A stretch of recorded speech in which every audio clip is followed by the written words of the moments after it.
Juan Kapitulo 6, versikulo 35. Si Jesus miingon kanila, "Ako mao ang pan nga naghatag sa kinabuhi. Ang muari kanako dili nagayod gutomon, ug ang mutuo kanako dili nagayod uhawon." Ang mga puno Pan sa kinabuhi. maglikon unta sa mong pagtuo ug gagakabi sa pagtuman sa imong mahal nga kasuguan. Ginumana kaninyo ang pagbasa karon gikan sa mga buhat sa mga apostoles. Si Esteban usa ka tawo nga puno sa grasya ug sa gahom. Nagbuhat og dagkong mga milagro, mga butang nga katingalahan at ubangan sa katawhan. Pero mga tawo nga misupak o kiling kaniya o ang uban kanila mga Hudiyo nga taga Cyrene ug Alejandria nasakop sa mga sinagoga ingananan mga taong libre. Ang uban taga Cilicia ug Asia. Apan gihatagan si Esteban sa espiritu ug kaalam ug tungod niini wala sila makabuntog kaniya sa rantugi. Samtang ang mga sakop sa labawng hukumanan namati kang Esteban. Nangasuko sila pag-ayo, nangapungot sila sa ilahang kapungot kaniya, naglagot. Apan si Esteban, napuno sa Espiritu Santo, mihangad sa langit, o nakita niya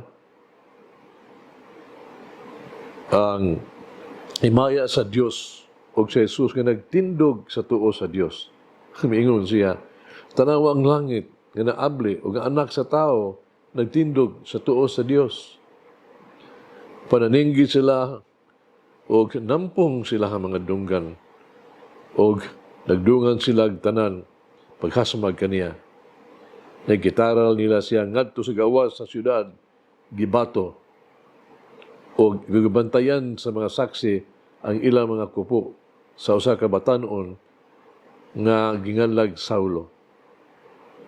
Ug samtang gibato nila si Esteban, nagampo siya sa Ginoo, nag-ingon, "Ginoo Jesus, dawata ang akong espiritu." Ang pulong sa Ginoo. Pasalamati ang Ginoo kay siya maayo, ang iyang gugma mulungtad hangtod sa kahangturan. Pasalamati ang Diyos sa tanang mga Diyos, ang iyang gugma malungtaron. Pasalamati ang Ginoo sa mga Ginoo, ang iyang gugma balungtaron.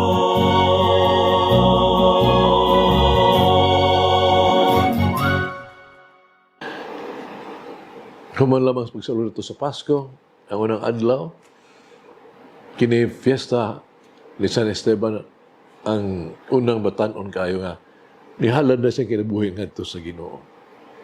Isip, martir. Mahimong nga, wala mahibalaan ni San Esteban ang sinugdan kung saan pagtubag sa iyang mga tigsaway ba, kining nagpatay kaniya. Apan ang Ebanghelyo karong adlaw, or ang tawag na ito, ang pulong sa Diyos alang kanato karon. No? Gisidasig ni Jesus, no? Diya sa Ebanghelyo. Ang iyang mga sumusunod, nga dili mabalaka kung unsay may tabo, kung kita lutuso na, tungod kay ang Espiritu Santo, musulti pinaagi kanato. Mateo, chapter 10-20. Musa si Esteban, misalig sa Espiritu.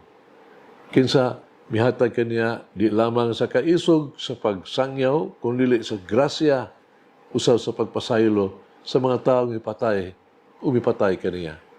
Acts of the Apostles, chapter 6, 10.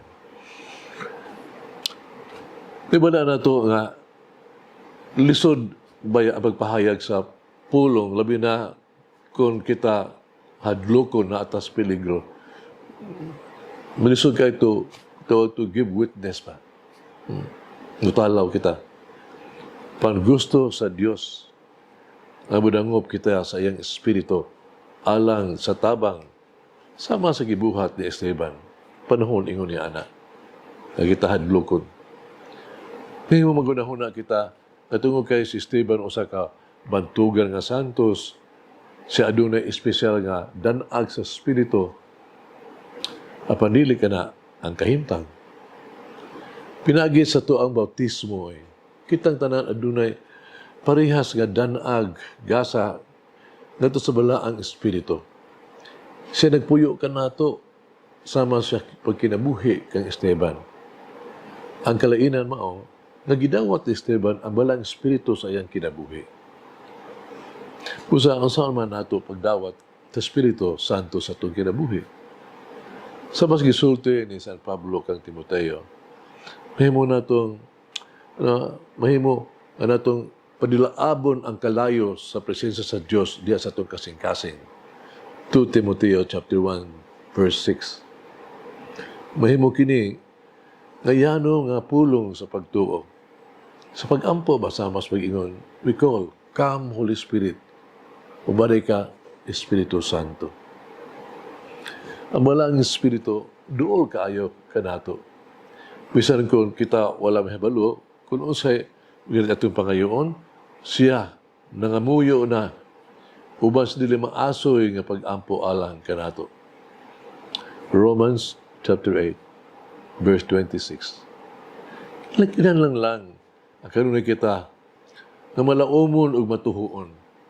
Labi pa sa mga adlaw-adlaw natong kalihukan diha sa mga problema sa pamilya, diha sa mga buluhaton sa simbahan, diha sa panahon nga importante kaayo, no, buluhaton sa tuang kinabuhi. Uguban pa. Makasalig ka sa Espiritu Santo, sa kanunay nga mutabang jud kanimo, sangpit lang. O mare ka, Espiritu Santo, come Holy Spirit. Ang Diyos, nag-uban ka nato, siya nagpuyo ka nato. Let us pray. Almighty God, who has poured upon us the new light of your incarnate word, grant that the same light enkindled in our hearts may shine forth in our lives through Jesus Christ, our Lord. Amen. Mama Mary, help me to be willing to suffer for my faith in your Son. Saint Stephen, pray for us. Malangin ang Diyos magagahom sa tanan, Amahan, Anak, Espiritu Santo. Amen. May the Lord of the divine mercy bless us all, heal us from all diseases and suffering. Ayun unta niya kita, tanang mga sakit na sa lawas o sa kalag, body and soul. In the name of the Father, the Son, and of the Holy Spirit. Jesus, I trust in you. Amen.